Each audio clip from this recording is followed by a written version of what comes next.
지금 화면에서 보시는 이 영상들은 새벽에 키이우를 강타한 공격의 규모를 보여줍니다. 불길, 연기, 사이렌 소리, 긴급 구조대가 시간과 싸우며 달리고 있고 우크라이나의 수도가 다시 한번 러시아의 거센 공세의 중심에 섰습니다. 2026년 6월 15일 월요일, 모스크바는 최근 들어 최대 규모 중 하나인 미사일과 드론 공격을 우크라이나에 퍼부었고 그 주요 표적은 수도였습니다. 그 결과는 도시의 혼란, 정전, 사망자와 부상자, 그리고 엄청난 상징적 피해였습니다.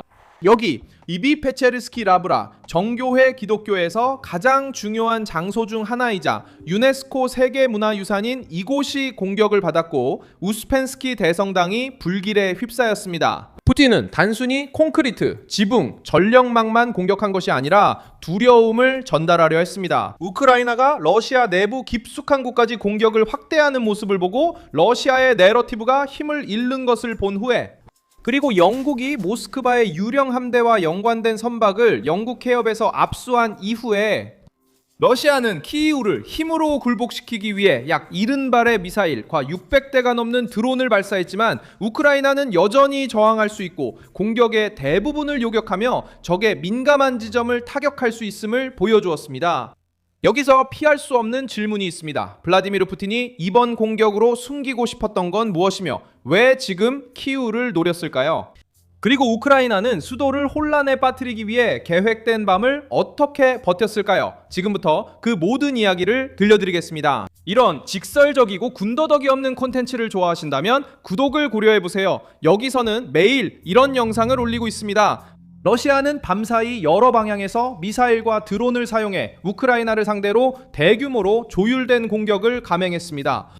우크라이나 당국이 발표하고 국제 언론이 보도한 자료에 따르면 우크라이나 도시들을 향해 70발의 미사일과 611대의 드론이 발사되었으며 키이우, 하르키우, 드니프로 등이 주요 표적이었습니다. 우크라이나 방공군은 50발의 미사일과 582대의 드론을 포함해 대부분의 무기를 격추하거나 무력화하는 데 성공했지만 수십 개는 여전히 도심 지역, 인프라, 주요 시설을 타격했습니다. 이것은 방공망을 포화시키고 요격 시스템을 지치게 하며 도시 내에 공포를 조성하기 위해 설계된 공세였습니다. 모스크바는 대량, 소음, 그리고 정치적 충격을 원했습니다. 키이우가 가장 눈에 띄는 타격을 받았습니다. 수도에서는 50곳이 넘는 장소가 공격을 받았고 차량, 창고, 상업건물, 시장, 주택, 송전선에서 화재가 발생했습니다. 시장 비탈리 클리치코는 네트워크 손상으로 인해 최소 14만 명의 소비자들이 정전 피해를 입었다고 밝혔습니다. 도시는 광범위한 압박을 받았고 주민들은 대피소로 내려가고 연이은 폭발이 일어났으며 여러 지역에 긴급 구조대가 배치되었습니다. 목표는 분명해 보였습니다. 키예프를 무릎 꿇게 하고 우크라이나가 러시아의 취약점을 드러내고 있는 시점에 힘을 과시하는 것이었습니다. 가장 상징적인 타격은 키예프 페셰브스크 라브라에 가해졌습니다.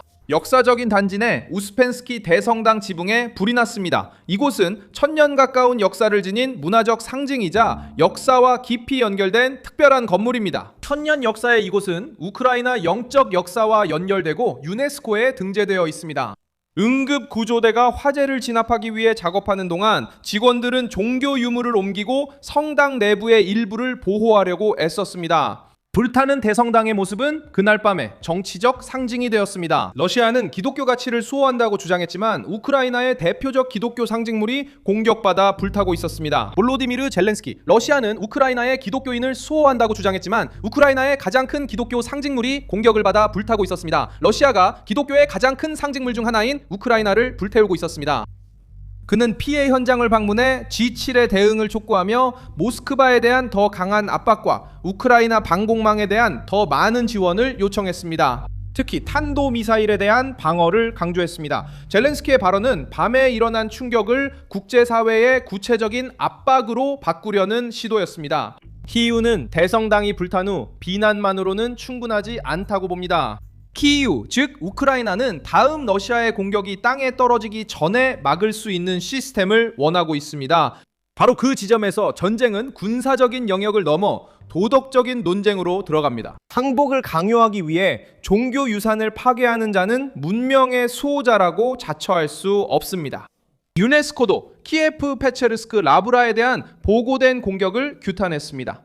이 장소는 세계문화유산인 키예프성 소피아 대성당과 관련 수도원 건물 부지 내에 있다는 점을 상기시킵니다.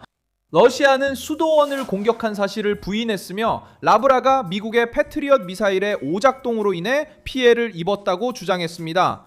이것이 러시아 국방부가 제시한 입장으로 키예프의 군사 및 산업시설을 목표로 삼았다고 주장했습니다.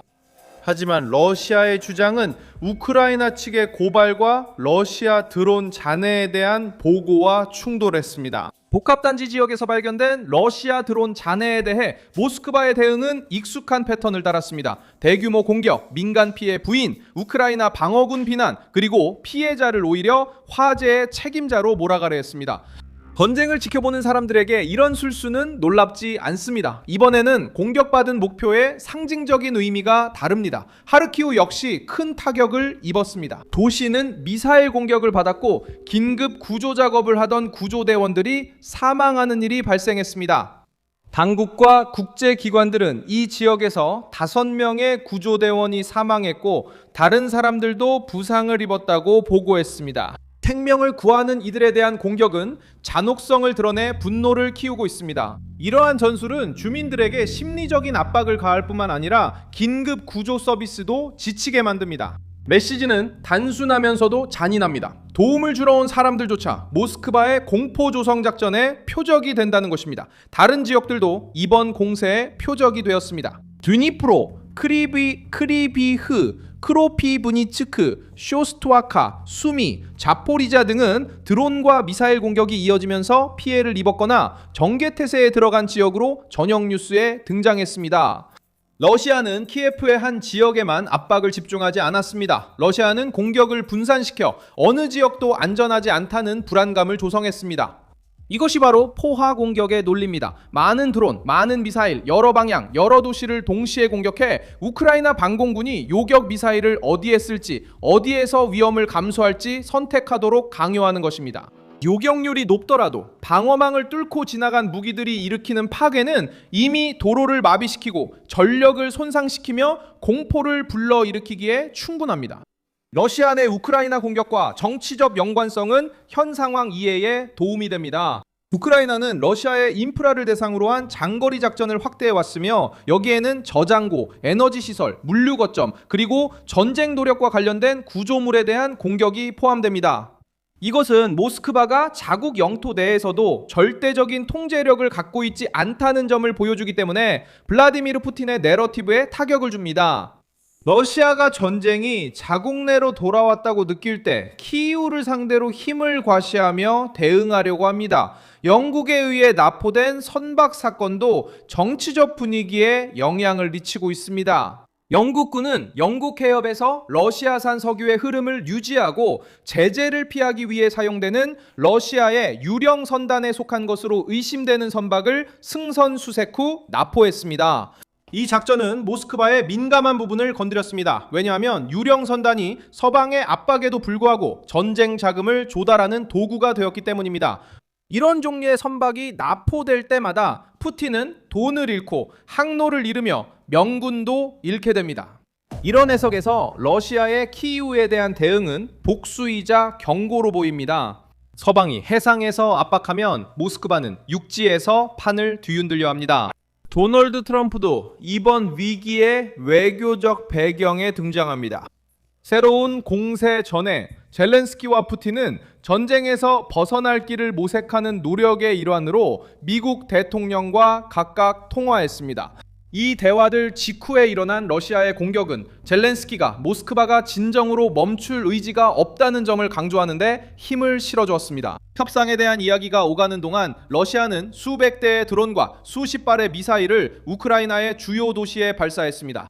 이것은 러시아의 평화 담론을 약화시키고 다른 국제 이슈들과 함께 전쟁을 논의하는 G7 정상들에게 압박을 가합니다. 프랑스는 라브라에 대한 공격을 노트르담 폭격에 비유하며 반응했습니다. 이 비교는 단순한 수사적 과장이 아니었습니다. 프랑스인들에게 노트르담은 신앙, 역사, 그리고 국가 정체성을 상징합니다. 우크라이나인들에게 라브라는 바로 그와 같은 기억, 전통, 소속감을 차지하는 곳입니다.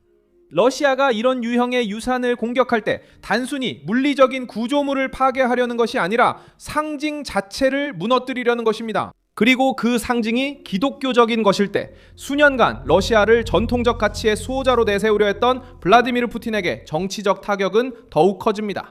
성모한식 대성당의 화제는 전 세계 앞에서 그 선전을 산산조각냅니다.